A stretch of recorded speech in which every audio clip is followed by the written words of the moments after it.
इस देश में चांद पर रॉकेट उतारा जाता है, मंगल पर यान पहुंच जाता है, हम विश्व गुरु भी बन जाते हैं। एआई से लेकर 5G तक हर चीज हमारे पास है। बस एक छोटा सा काम है जो आज भी हम नहीं कर पा रहे, वो है एक ढंग की परीक्षा लेना। जी हाँ, वही परीक्षा जो दुनिया के हर बच्चे की जिंदगी में होती है। आज उसी परीक्षा के लिए सरकार के पास एनटीए है, सीबीएसई है, बीपीएससी है, मंत्रालय है, बजट है, सॉफ्टवेयर भी है, और तो और अब ऑन स्क्रीन मार्किंग भी आ गई है। पर फिर भी पेपर लीक हो जाते हैं, कॉपी गलत चेक हो जाती है, और इसका नतीजा ये होता है कि जेई निकालने वाला बच्चा 12th बोर्ड में फेल हो जाता है। और जब वो रोता है तो उसे ही 700 रुपए की रसीद कटवा दी जाती है कि बेटा हमारी गलती अगर देखना चाहते हो तो पहले फीस भर दो। पर भाई साहब, ये तो वही बात नहीं होगी कि चोरी भी और सीना चोरी भी। मतलब पहले डाका डालोगे, फिर पुलिस बुलाने के लिए ही विक्टिम से पैसा ले लोगे। वाह, क्या सिस्टम है। इसे कहते हैं मेक इन इंडिया की असली परिभाषा।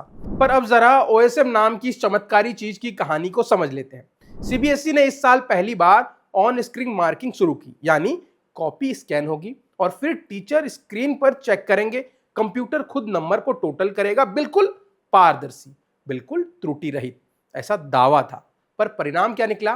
पास परसेंटेज पिछले 7 साल में सबसे कम 85.2% पर चला गया। जो बच्चे जेई मेंस निकाल चुके थे वो 12th की कॉपी में फेल हो गए।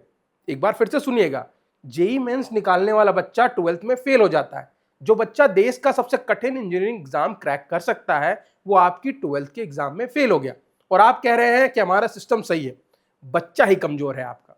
अरे भैया, बच्चा कमजोर नहीं है, आपका ओएसएम ही शायद कमजोर है, आपकी स्क्रीनिंग कमजोर है, आपकी ट्रेनिंग कमजोर है, और सबसे बड़ा कमजोर है आपकी नीयत।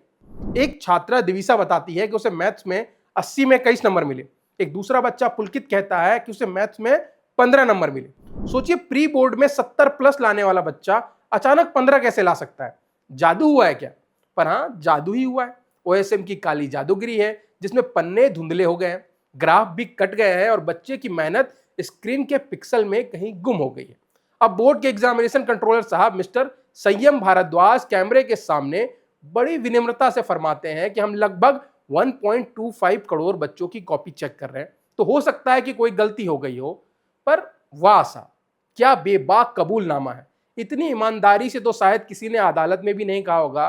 पर जरा एक सेकंड के लिए सोचिए, अगर आप खुद मान रहे हैं कि गलती हुई है तो उसका जुर्माना बच्चे क्यों भरे? जब आपकी मशीन ने गलत स्कैन किया है, जब आपके टीचर ने गलत नंबर डाला है, जब आपके सॉफ्टवेयर ने गलत टोटल लगाए हैं, तो उसको ठीक करने के लिए 700 रुपए बच्चे से क्यों मांग रहे हैं? ये तो वही बात हो गई कि गाड़ी आपका, ड्राइवर आपका, एक्सीडेंट भी आपसे ही हुआ है, पर कीमत विक्टिम से वसूला जाएगा। और कीमत भी एक नहीं, 4 लेयर में। 700 रुपए कॉपी की अगर आपको फोटो कॉपी चाहिए, 500 रुपए वेरिफिकेशन के, 100 रुपए हर एक सवाल के री एवेल्युएशन के। यानी एक बच्चे को 4 सब्जेक्ट में अगर शक है तो उसे 2800 रुपए देना पड़ेगा। तो आप बताइए कि ये सरकारी बोर्ड है या मल्टीप्लेक्स का पॉपकॉर्न काउंटर, जहां सीट का अलग, समोसे का अलग, चटनी का अलग रेट है। और कमाल की बात, पिछले साल यानी 24-25 में इसी नेक काम से सीबीएसई ने 23 करोड़ रुपए कमाए। जी हाँ, 23 करोड़, जो टीचर केशव अग्रवाल के आरटीआई के बाद बाहर आया था, जिसमें से 20 करोड़ सिर्फ रीचेकिंग के नाम पर आए थे। सबसे मजेदार बात यह है कि ज्यादातर मामलों में रीचेकिंग के बाद बच्चे के नंबर बढ़े ही है। मतलब 23 करोड़ इस बात के सबूत है कि गलती बोर्ड की ही थी, फिर भी जुर्माना बच्चों ने भरा। ये वही नहीं है जैसे कि सीबीएसई कह रही है कि हमारे एक्सपर्ट पैनल ने कंफर्म कर दिया है, नंबर बढ़ा दिए गए हैं, धन्यवाद, अगली बार फिर से पधारें। और अब बात सिर्फ सीबीएसई तक सीमित नहीं रह गई है, ये बीमारी नेशनल लेवल तक फैल चुकी है। नीट में पेपर लीक हो गया, यूजीसी नेट कैंसिल, बिहार में एग्जाम कैंसिलेशन, अलग अलग राज्यों में भर्ती परीक्षाओं पर सवाल उठते रहते हैं। और तो और अब बोर्ड इवैल्यूएशन तक भी कंट्रोवर्सी शुरू हो गई है।